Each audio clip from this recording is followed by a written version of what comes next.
Welcome back, my lords and ladies, to the Cast Beyond the Wall. We are your guides to all things Westerosi, and we're here to bring you a review, analysis, and fan v fan debate on each episode of HBO's Game of Thrones successor series, House of the Dragon. I'm your host, Caleb Masters, and today we are back with another one of our special mini-sode series called Rapidfire and Blood Reactions, where my special co-host and I provide our immediate reactions to the latest episode of House of the Dragon. This week, we're going to be covering Season 1, Episode 7, Driftmark. We're going to quickly provide our thoughts on this week's episode before predicting what we expect to see next, and conclude this discussion by picking our winner, our loser, and our wildcard player from this week. And in this segment, we are coming straight at you. We just finished this episode 15, 20 minutes ago, within the last hour. So these are very raw thoughts. This is really sort of stream of consciousness reactions to what we saw. And I can't be that vulnerable with my reactions alone. I am joined, as always, by my sun and moon, coming to us from the beautiful city she claims to be Highgarden is where her home is from. I'm not so sure. Regardless, I'm very excited to welcome Lauren of House Wine Guard to the show. Lauren, welcome back. Good day, my lord. So happy to be here. Are you really? I am. From Highgarden? Yeah, I was like, oh, that's perfect. A wine guard means wine garden. Oh, Highgarden. Okay, I see what you're saying. I'm picking up what you're putting down. Well, listeners, just really quickly want to note that if you enjoyed today's conversation, you can track all of our conversations and posts on our social media channels, including Twitter at cast_beyond_GOT, and heading to Facebook at facebook.com/cast beyond the wall. And if you enjoyed this rapid fire and blood reacts, firstly, tune into our in-depth episode. Those come at you, generally speaking, on Wednesdays. And give us a rating and a review on your preferred podcast app. This is most important on Spotify and Apple Podcasts.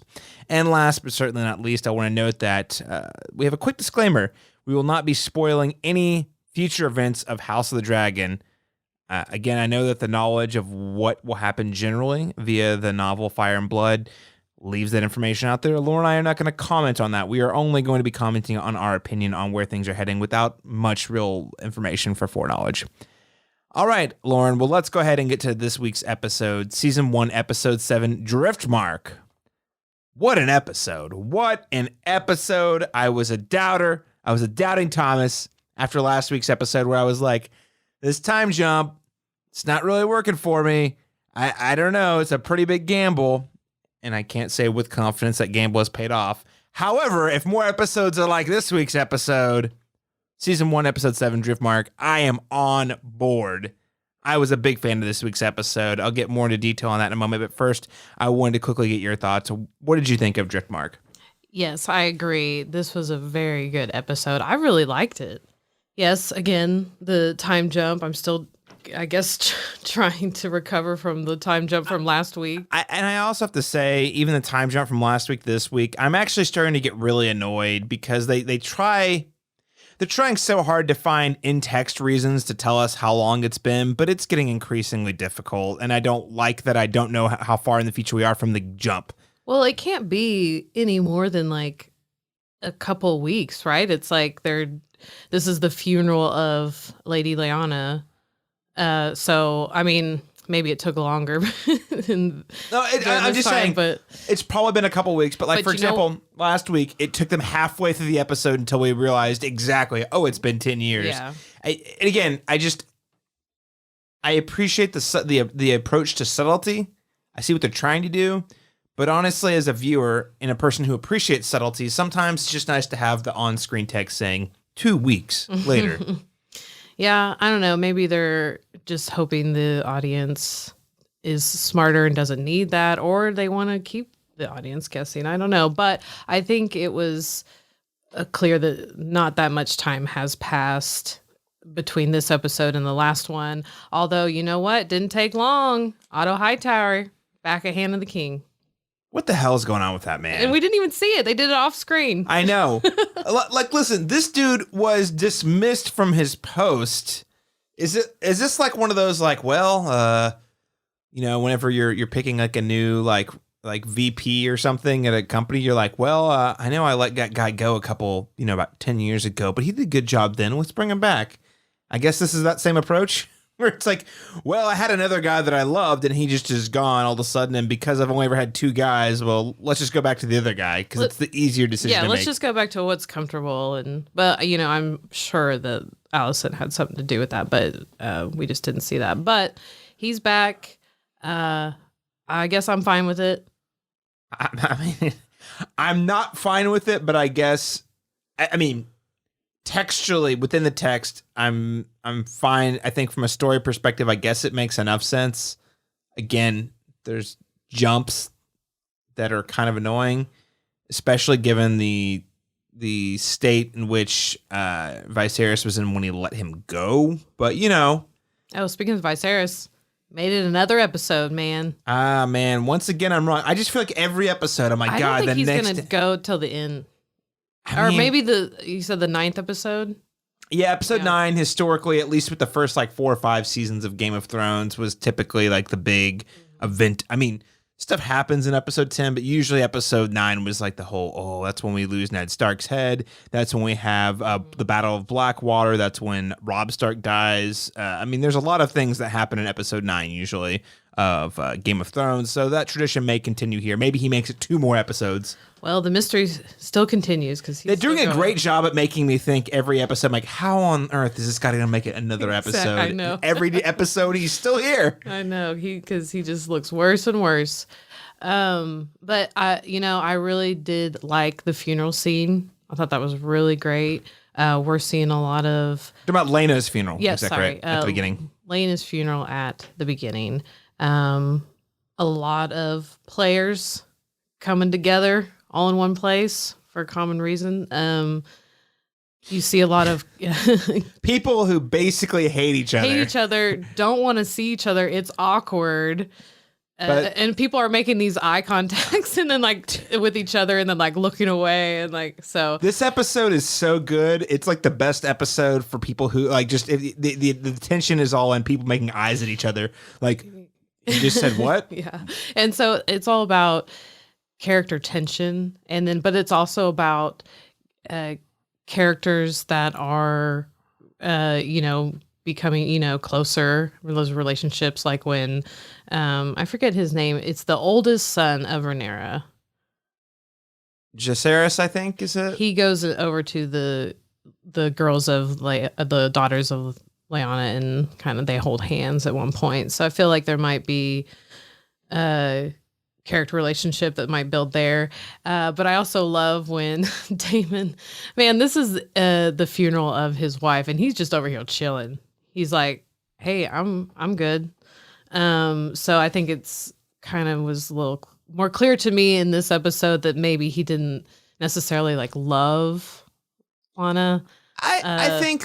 I think he cared for her. I and think it was he cared a lot about her. And he even said to Rhaenyra, he's like, well, we got along well, but it wasn't and he did not seem distraught, obviously. In fact, he was just back to his mischievous attitude. I liked how he was leaning against the wall, and then here comes Viserys kind of wobbling over to him, and then he says, the years aren't kind, He's like, you mean for you? And yeah. I was like, yes, awesome. Yeah, I do love that. Yeah, that's a great moment. That's I mean, this is an episode I think filled with great moments, but the episode, yeah, whenever Viserys comes over to comfort him, and he's like, sometimes the gods are cruel to us over the years.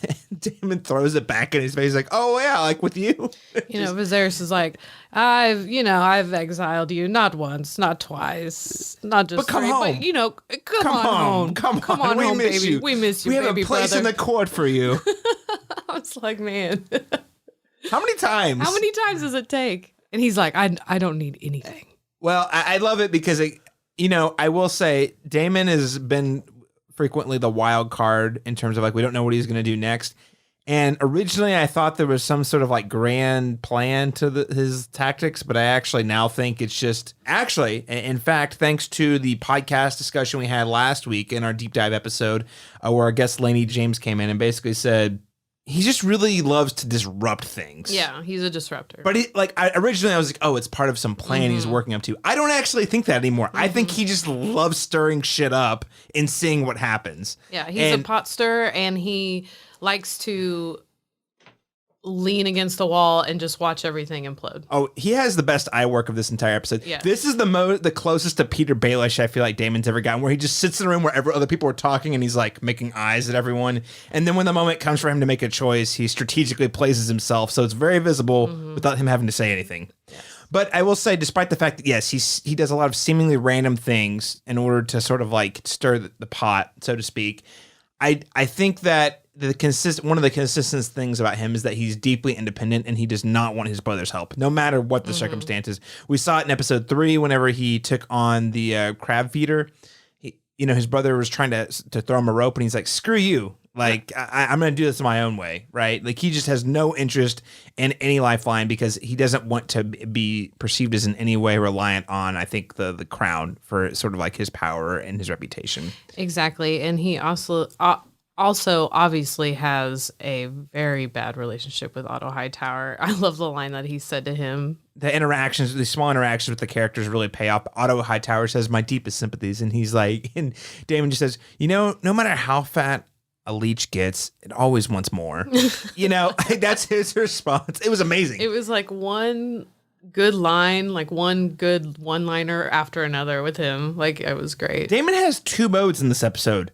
The perfect one-liner or silence. Yeah. And that strategic silence, though, Exactly. So, yeah, I agree with you. I think the opening sequence was very strong, again, showcasing the character dynamics. And I will say, the jury is still out for me on whether that huge 10-year time jump is going to be worth it in the long run. But I will say the interactions in this episode only work as well as they do because we had episodes 1 through 5.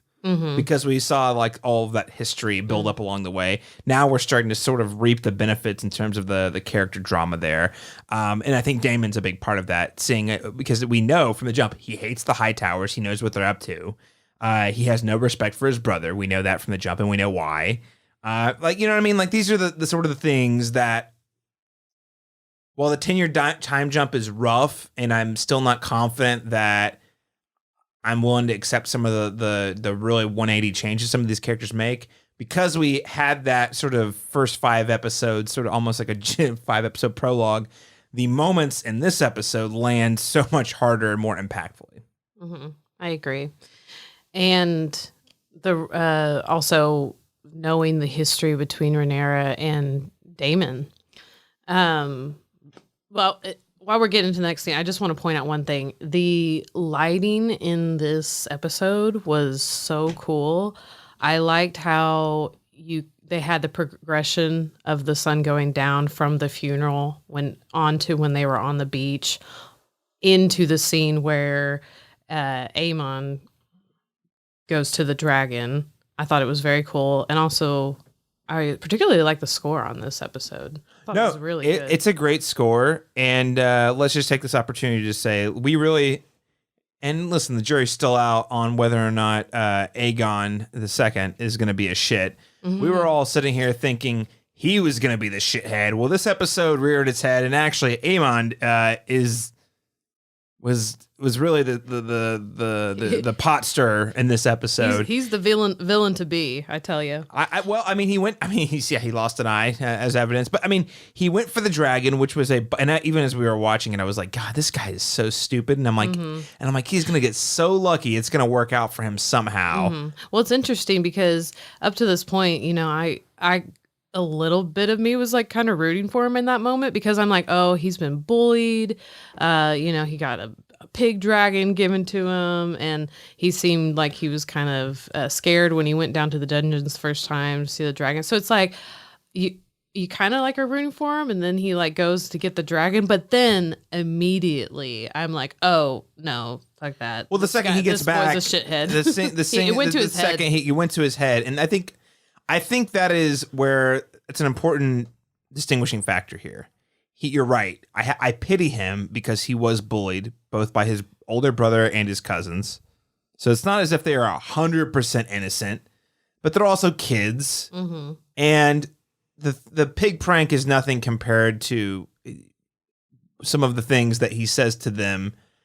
And the thing about some of the stuff he says to them, it's not all untrue. I think that's the thing that hurts the deepest about the fact that he calls them bastards. It's not untrue. That's the whole thing that's sort of underlying this entire plot is he's getting at the truth, and that's what gives him ground to stand on. But the way in which he uses that information, the way he tries to belittle them, the way him and Alicent and his older brother, when cornered on it, tries to use this information to prop them up as the righteous ones.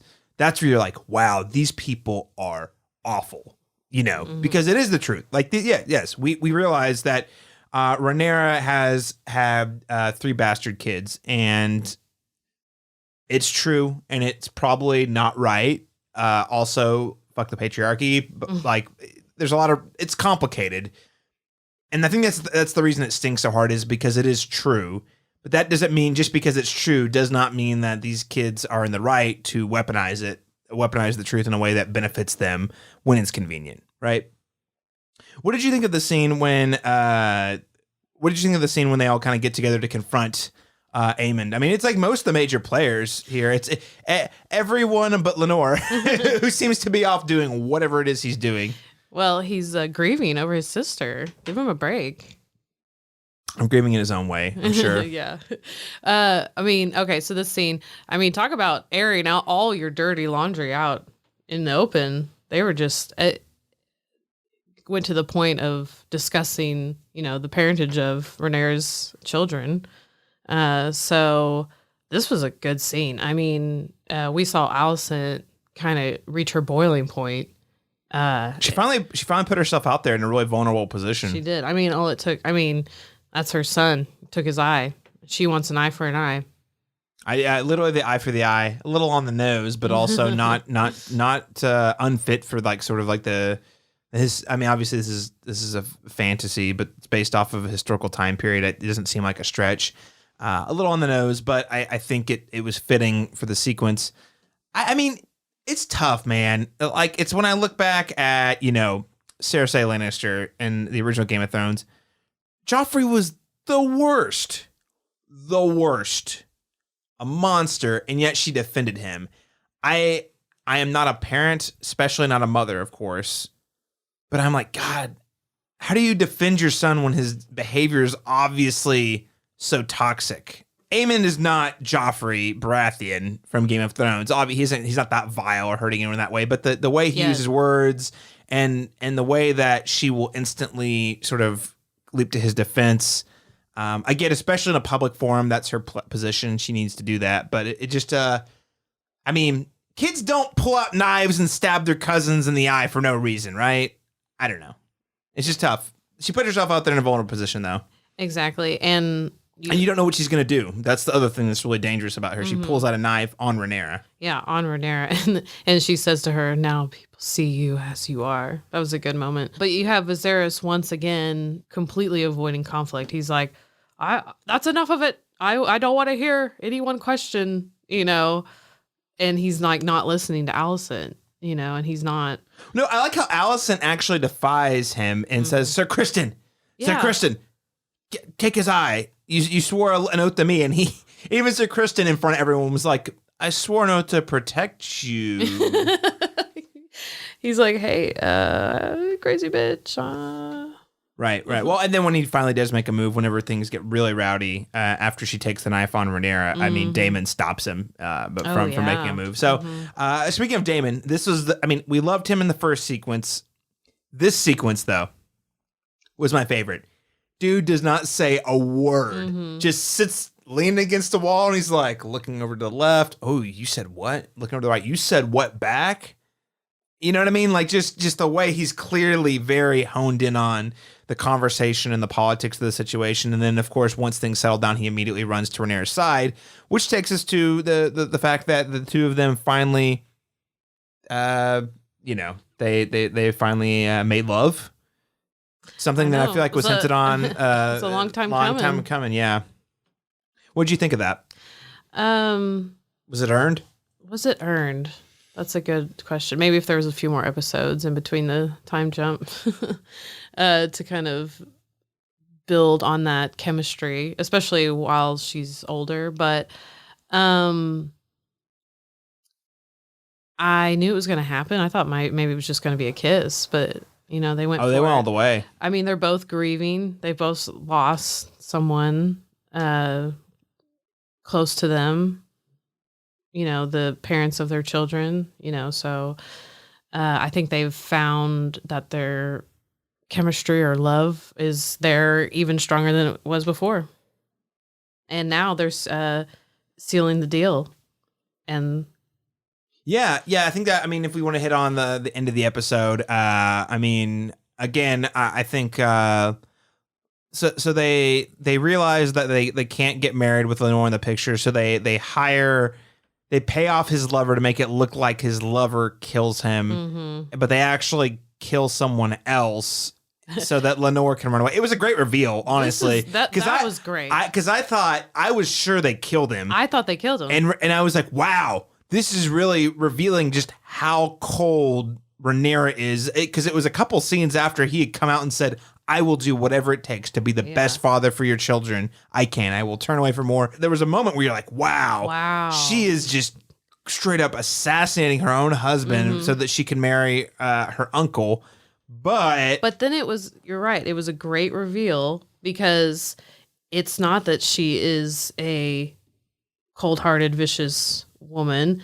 She is strategic. And along with Daemon, they both have that now together, even more that strength of being clever and figuring out a way to make it work. I was wondering about that too, because he was asking, I was pretty sure it was his, lover, Laenor's lover, that he was asking to, it appeared that he was asking him to assassinate Laenor. And I was like, wait, why are you asking him?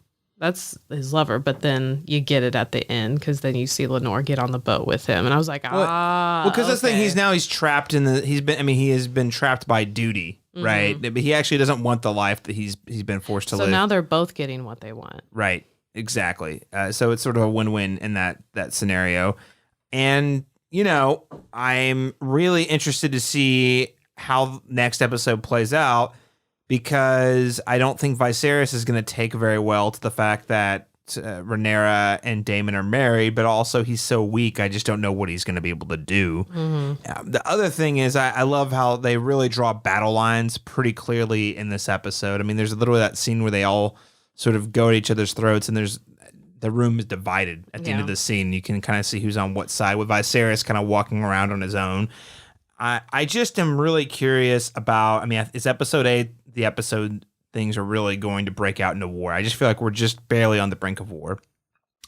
I think the last thing I'd say about this episode, we kind of went through a scene by scene recap, but I think just overall, I really like how it's these small moments that pretty much jumpstart the war.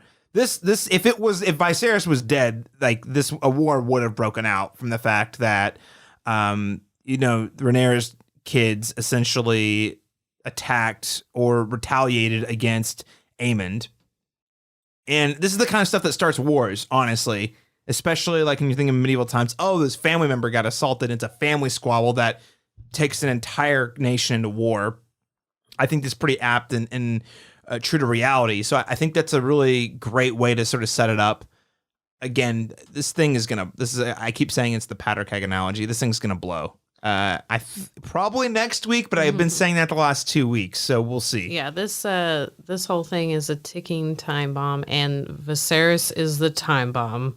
And once he does his final tick, it's all going to explode. Well, and I really think he's barely even got the credibility at this point.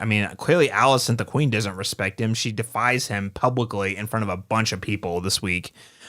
So even if he does remain alive on the throne, how strong is his claim actually if no one respects him or fears him, right? All right, Lauren. So it sounds like generally you're pretty pro the episode. I was also really on board with this week's episode, Driftmark. It's time for us to pick this week's winner, loser, and wild card player. Who do you pick for this week? Okay, I will start with loser.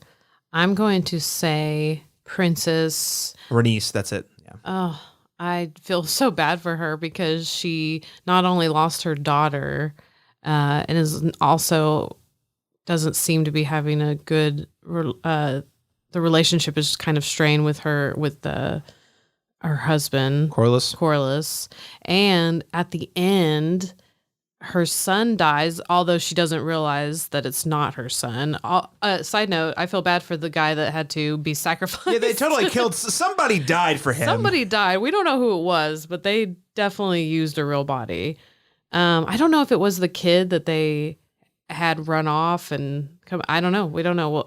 We'll see if we. I don't think it would be a kid they would have recognized. Yeah, it would have to have been like yeah.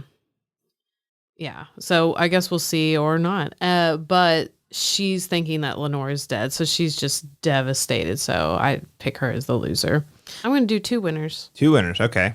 I'm going to say Rhaenyra and Laenor because they're both getting what they want now. They got out of their loveless relationship. Yeah. And then wild card, I guess I will go with Daemon because I think he's getting a little more courage. I think before he was kind of maybe stationary, kind of plateau with his like life that he had going on. Didn't really have ambition anymore, it seemed.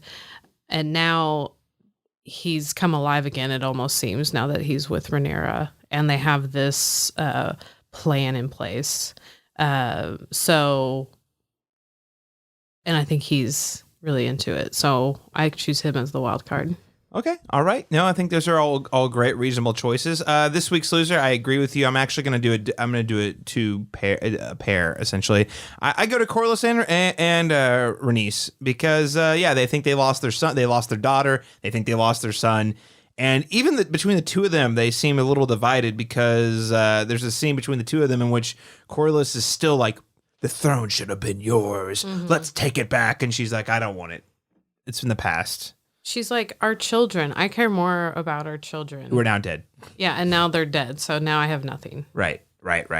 So I think that they're definitely in the losing bucket. I'm going to go with this week's winner as Daemon because he is now married to the official heir to the throne. Now, obviously, we know this is going to be contested. That's the whole point of the show. But, this guy's getting it on with his niece that he apparently has had some sparks with in the past. He's increased his position of power as being married to the heir of the throne, and he's got more dragon power. What more could you want? What more could you want for Daemon, really? So I think he's going to be this week's winner. The wild card, Otto plus Alicent, so Team Hightower. I think they hold a lot of cards right now, and even though this week they suffered a bit of a defeat, and that they did, and I don't think it's really a defeat as much as it was sort of a neutral. Oh, our kids got in a fight, and yes, their son lost an eye, but at the same time, I think Otto spells it out. He's like, he goes to Alicent and says, "Hey, I didn't know you had it in you to play the Game of Thrones, but now that I know that, you and I are definitely going to win this thing, and because Otto's the hand, he can." Between the 2 of them, they both speak for the king more than anyone else, right? If the hand can't speak if the queen's not speaking for the king, it's the hand. So let's say Viserys is too ill to get out of bed, or too ill to go out and speak, or too ill to be up here on the throne. Who's going to be in his place? One of the 2 of them. So they hold quite a bit of power in the incoming future. Especially as it relates to the heir of the throne. So I don't know what they're going to do in the weeks to come, but I'm sure it is going to be a huge abuse and manipulation of power. Make no mistake. I want to adjust mine a little bit. Okay, I want to make Aemond the wild card. Oh, yeah? He does have a supervillain eye missing. Yeah, so. I don't even know why I didn't think of it. So, like, because he is sneaking out in the middle of the night and stealing someone's dragon, even though I guess he claimed it. I would say he stole it. He a woman who just died, he went and hijacked her dragon. Yeah. Dick move. And then he gets he's got his eye taken out, but then he says to his mom, it's okay, mother. I may have lost an eye, but I gained a dragon. And so I actually am kind of interested in see, like, I know it's going to be horrible. He's going to be a horrible person, but I'm kind of interested to see where his character goes. I feel like he's going to turn into the new Joffrey, where every week I'm just like, God, someone please kill him. Because he's just awful. Yeah, I'm with you. That's a fair wild card pick. Great choice, Lauren. Well, we are out of time today, ladies and gentlemen. Those have been our very, very visceral reactions to what we just finished watching a mere minutes ago. We need your help to get Rapid Fire and Blood reactions and the Cast Beyond the Wall discovered by more lords and ladies of the realm just like yourself. And you can help us out by going to Apple Podcasts or Spotify and leaving us a rating and a review. You can also keep up with more future conversations, all of our recaps on House of the Dragon, by following the Cast Beyond the Wall on Twitter at cast_beyond_GOT, or hitting us up on Facebook at facebook.com/cast beyond the wall. Lauren Weingart, where can people keep up with you online? You can follow me at Video Peach Productions on Instagram and Facebook. All right. And of course, you can follow me tweeting about all the things film, television, video games, mostly House of the Dragon with a lot of movies lately, on Twitter at CMastersTalk. That is the letter C, Masters Talk. Lauren, it's been a pleasure. Thanks so much for joining us again this week. Thank you. And ladies and gentlemen, thank you so much for tuning into this week's Rapid Fire and Blood reactions. Make sure to join us on Wednesday when we take a closer look at this episode with our scene-by-scene breakdown and recap.